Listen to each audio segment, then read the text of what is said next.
My name is Andrew. I'm from New York. I have 66 days clean from heroin and opiates.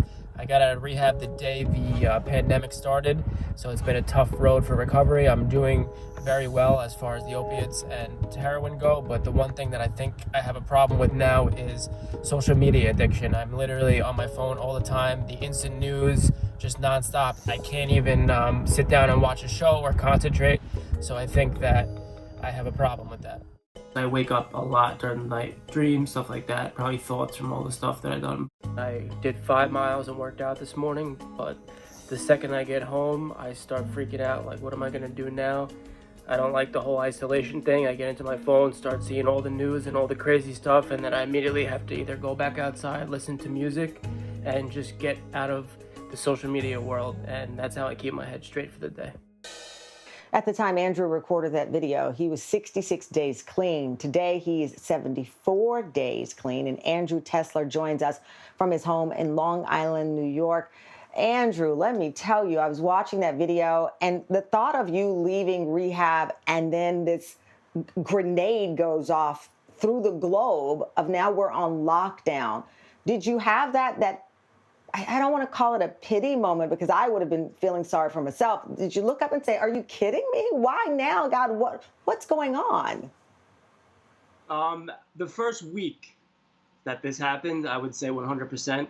I was like, I just got out of rehab, planned to start a whole new life. And, you know, as we were in rehab, we don't have phones. So we would just get the news and I would see that things were getting progressively worse. And I was like, well, I don't think it's going to get like that here. I'll be okay. And then the day I got out, it started to get worse and worse. And, you know, I was newly sober and things started to close. And I was like, please just don't close the gym. Don't close the gym and I'll be okay. And things started to close. I was newly sober. I just started going to meetings again. And it just all hit at the same time. Being new in recovery, obviously no meetings, no gym. And it was a major challenge. The first week or two, I was very upset. I was eating a lot, just depressed, and but I moved past it, and I found a better outlook on it for sure. Let me ask you, there's something that happens in recovery. It's called the pink cloud. Explain that to me. What is that, the pink cloud? Yeah, it's a good question. So when you get clean, you first get clean. The pink cloud is like a natural high. I guess your endorphins. And you feel good. You feel good about yourself. You're clean. You're doing the right thing, and you know you go do all those things that you weren't doing. Whether it's seeing friends, relationships, going to the gym again was big for me, and I was so excited because the first week was great. People were really happy for me, and then everything just got shut down, and you know you get stuck in your house, and it's really just a major roadblock. So I kind of just missed the pink cloud. You said in your video, you talked in great detail about the social media addiction. I think so many people can relate to this, even if they're not addicted, just needing to pick up the phone as soon as you wake up, checking for updates constantly on our devices, even with the video chat from work. You know, we're all tethered to the phone or a device in some way. Is your social media addiction similar to drugs? Is it like chasing the high? Is there a high that you get with social media, or is it all lows? Does it drag you down?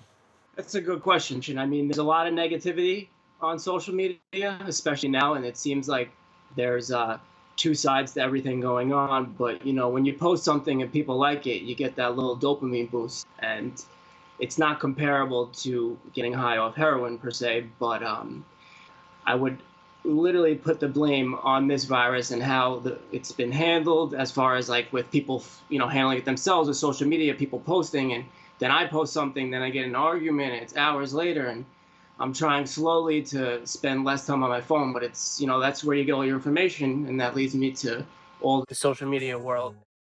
You're just on an emotional roller coaster. Here you were again, I can't stress this enough, preparing for this new launch of life, this new lease on life, and you're stopped in your tracks by this. In the end, you are 74 days into this, and the resilience you've shown to get to this point, just focus in on that. I appreciate you sharing your journey with us. Thank you so much, Andrew.